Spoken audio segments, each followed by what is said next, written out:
വിജയുടെ മധുര റാലിയിലേക്ക് ഉറ്റുനോക്കുകയാണ് തമിഴക രാഷ്ട്രീയം. DMKയും BJPയും കടന്നാക്രമിക്കുന്ന വിജയ് മധുര സമ്മേളനത്തിൽ എടപ്പാടി പളനിസ്വാമിയെയും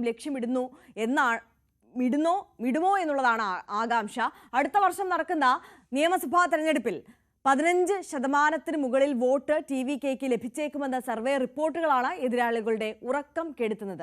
തമിഴക വെട്രി കഴകത്തിന്റെ 2ാം സംസ്ഥാന സമ്മേളനത്തിൽ 1.5 ലക്ഷത്തോളം പേരെ അണിനിരത്തുമെന്നാണ് പ്രഖ്യാപനം. അടുത്ത വർഷം നടക്കുന്ന നിയമസഭാ തെരഞ്ഞെടുപ്പിൽ തമിഴക രാഷ്ട്രീയത്തിലെ ഗെയിം ചേഞ്ചർ വിജയ് ആകുമോ? തമിഴകവും രാജ്യവും ആകാംക്ഷയോടെ കാത്തിരിക്കുന്ന നിയമസഭാ തെരഞ്ഞെടുപ്പ് ഒരുക്കങ്ങൾ തമിഴക വെട്രി കഴകത്തിൽ തകൃതിയാണ്. പാർട്ടിയുടെ 2ാമത് സംസ്ഥാനതല സമ്മേളനത്തിന് വിപുലമായ ഒരുക്കങ്ങളാണ് മധുര പാരപ്പാട്ടിയിലെ 500 ഏക്കർ വേദിയിൽ ഒരുങ്ങുന്നത്.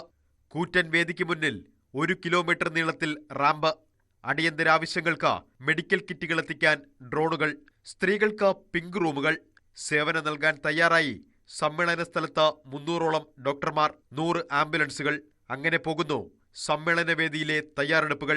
വർക്ക് ഫ്രം ഹോം പൊളിറ്റിക്സ് എന്ന എതിരാളികളുടെ വിമർശനത്തിന് വേദിയിൽ വിജയുടെ മറുപടി എന്താകും? കുടുംബാധിപത്യ രാഷ്ട്രീയത്തിനും വർഗീയതയ്ക്കുമെതിരെ വിമർശനം ശക്തമാക്കുന്ന വിജയ് പക്ഷേ എടപ്പാടി പളനിസ്വാമിയോട് മൃദു സമീപനം പുലർത്തുന്നെന്ന അഭിപ്രായമുണ്ട്.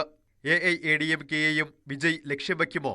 മധുര റാലിയിൽ TVK 15% വോട്ട് നേടുമെന്ന സർവേ റിപ്പോർട്ടുകൾ പരമ്പരാഗത പാർട്ടികളുടെ ഉറക്കം കെടുത്തുന്നുണ്ട്.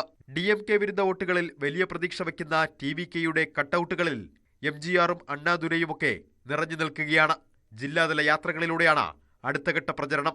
2026 നിയമസഭാ തെരഞ്ഞെടുപ്പിനുള്ള തെരഞ്ഞെടുപ്പ് തന്ത്രങ്ങൾ വ്യക്തമാക്കുന്നതാകും മധുര പാരപ്പാട്ടിയിൽ വിജയുടെ വാക്കുകൾ. ന്യൂസ് 18 തമിഴ്നാട്. രാകേഷ് കൂടുതൽ വിവരങ്ങളുമായി ചേരുകയാണ്. Rakesh, good morning. എന്താണ് വിജയുടെ രാഷ്ട്രീയ നീക്കങ്ങൾ? സസ്പെൻസുകൾ ഒളിപ്പിച്ചു വെച്ചിട്ടുണ്ടോ? വിലയിരുത്തലുകൾ എങ്ങനെയാണ്? Arya, good morning. ഏതായാലും 2ാമത്തെ സംസ്ഥാന സമ്മേളനത്തിനാണ് TVK തയ്യാറെടുക്കുന്നത്. കാരണം വിഴുപുരത്തെ വിക്രവാണ്ടിയിലായിരുന്നു ആദ്യ സംസ്ഥാന സമ്മേളനം 2024 ഒക്ടോബർ. അതിനുശേഷം ഇപ്പോൾ മധുരയിലെത്തുമ്പോൾ നിയമസഭാ തെരഞ്ഞെടുപ്പിന് തമിഴ്നാട്ടിൽ കളമൊരുങ്ങുകയാണ്. പ്രത്യേകിച്ച് വിജയുടെ വരവ് കണക്കിലെടുത്തുകൊണ്ട് തന്നെ ഇതിനോടകം തന്നെ AIADMKയും DMKയും അവരുടെ പ്രചാരണം നേരത്തെ തന്നെ ആരംഭിച്ചിട്ടുണ്ട്. ഏതായാലും മധുരയിൽ ഇന്ന് എന്തു വിജയ് പറയും എന്നുള്ളത് നിർണായകമായ കാര്യമാണ്.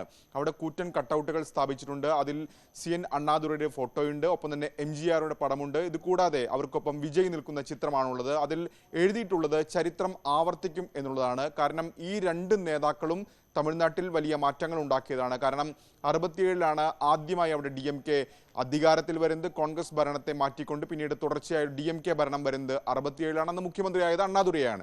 അതിനുശേഷം 77 ആദ്യമായി AIADMK അധികാരത്തിൽ വരുന്നത്. MG രാമചന്ദ്രൻ മുഖ്യമന്ത്രിയാവുകയും ചെയ്തു. അപ്പോൾ ചരിത്രം ആവർത്തിക്കും എന്നെഴുതുമ്പോൾ ഒരു കാര്യം വ്യക്തമാണ്, അടുത്ത നിയമസഭാ തെരഞ്ഞെടുപ്പിൽ അധികാരം പിടിക്കുക എന്ന ലക്ഷ്യം തന്നെയാണ് വിജയ്ക്കും TVKയ്ക്കും ഉള്ളത്. ഏതായാലും ചില നീക്കങ്ങളൊക്കെ തന്നെ വിജയ് നടത്തിയിട്ടുണ്ട്. അദ്ദേഹത്തിന്റെ രാഷ്ട്രീയ നിലപാടുകൾ എന്തായിരിക്കും, പാർട്ടിയുടെ പ്രത്യയശാസ്ത്രം, നിലപാട് തുടങ്ങിയവ എന്തായിരിക്കുമെന്ന് വിജയ് പ്രഖ്യാപിക്കുകയും ചെയ്തിട്ടുണ്ട്. അതായത് BJPയോട് ഒരിക്കലും യോജിപ്പില്ല, അതേ സമീപനം തന്നെയായിരിക്കും സംസ്ഥാനം ഭരിക്കുന്ന DMKയോടും എന്നാണ് വിജയ് പ്രഖ്യാപിച്ചിരിക്കുന്നത്. അതിനർത്ഥം AIADMKയോട് മൃദു സമീപനം വിജയ്ക്കുണ്ട് എന്നുള്ളതാണ്. കാരണം നേരത്തെ തന്നെ AIADMKയുമായി ചില ചർച്ചകളൊക്കെ തന്നെ വിജയ് നടത്തിയിരുന്നു. പക്ഷേ അദ്ദേഹം സ്വയം മുഖ്യമന്ത്രി സ്ഥാനാർത്ഥിയായി പ്രഖ്യാപിച്ചിരുന്നു. AIADMK വിജയുമായി സഖ്യത്തിന് വഴങ്ങിയില്ലെന്ന് മാത്രമല്ല പിന്നീട് BJPയായി കൈകോർക്കുന്നതൊക്കെ തന്നെ കാണുകയും ചെയ്തു. ഏതായാലും AIADMKയുള്ള വാതിൽ തുറന്നിട്ടിരിക്കുന്നു വിജയ് എന്ന് വേണം കരുതാൻ. കാരണം എടപ്പാടി പളനിസ്വാമിയാണ് ആ പാർട്ടിയെ നയിക്കുന്നത്. അവർക്കെതിരെ വലിയ വിമർശനങ്ങളും തന്നെ വിജയുടെ ഭാഗത്ത് ഇതുവരെ ഉണ്ടായിട്ടില്ല. മാത്രമല്ല കോൺഗ്രസിനോടും ചില മൃദു സമീപനം വിജയ് പുലർത്തുന്നുണ്ടെങ്കിൽ പോലും കോൺഗ്രസ് DMK കക്ഷിയുടെ അല്ലെങ്കിൽ DMK അനിവാര്യമായ ഒരു സഖ്യകക്ഷിയാണ് കോൺഗ്രസിന്. അപ്പോൾ അത്തരമൊരു നീക്കപോക്കൊന്നും ഉണ്ടായിട്ടില്ല. ഏതായാലും DMK മുന്നണിയിലുള്ള ചെറു പാർട്ടികളെയൊക്കെ തന്നെ ഒപ്പം നിർത്താനുള്ള നീക്കമാണ് വിജയുടെ ഭാഗത്ത് നിന്ന് നടക്കുന്നത്. അതുകൊണ്ട് കൂടി കണക്കിലെടുത്തുകൊണ്ടാണ് പല കാര്യങ്ങൾ കൂടി കണക്കിലെടുത്തുകൊണ്ടാണ് മധുര 2ാമത്തെ പാർട്ടി കോൺഗ്രസിന് വിജയ് തെരഞ്ഞെടുത്തെന്ന കാര്യത്തിൽ സംശയമില്ല. ഒന്ന്, സാംസ്കാരിക തലസ്ഥാനം എന്ന്, തമിഴ്നാടിന്റെ സാംസ്കാരിക തലസ്ഥാനം എന്ന് വിളിക്കാവുന്ന സ്ഥലമാണ് മധുരൈ. ഇതിന് പുറമെ പല പാർട്ടി സമ്മേളനങ്ങൾക്ക് വേദിയായ സ്ഥലമാണ്. ഒപ്പം വിജയ്കാന്ത് അദ്ദേഹത്തിന്റെ രാഷ്ട്രീയ പ്രഖ്യാപനം നടത്തിയത് ഇവിടെ നിന്നാണ്. വിജയ്കാന്ത് നേരത്തെ തമിഴ്നാട്ടിൽ വലിയ സ്വാധീനമുള്ള കക്ഷിയായിരുന്നു.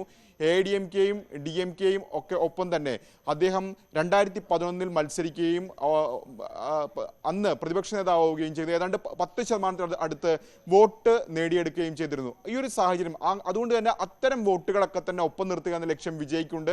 ഏതായാലും വിജയ് ഇന്ന് എന്തു പറയുമെന്നുള്ളത് നിർണായകമായ കാര്യമാണ്. വൈകിട്ടോടുകൂടിയായിരിക്കും വിജയ് അഭിസംബോധന ചെയ്യുക പ്രവർത്തകരെ. ആര്യ. യെസ്, ER രാഗേഷാണ് വിശദാംശങ്ങളുമായി നമുക്കൊപ്പം ചേർന്നത്.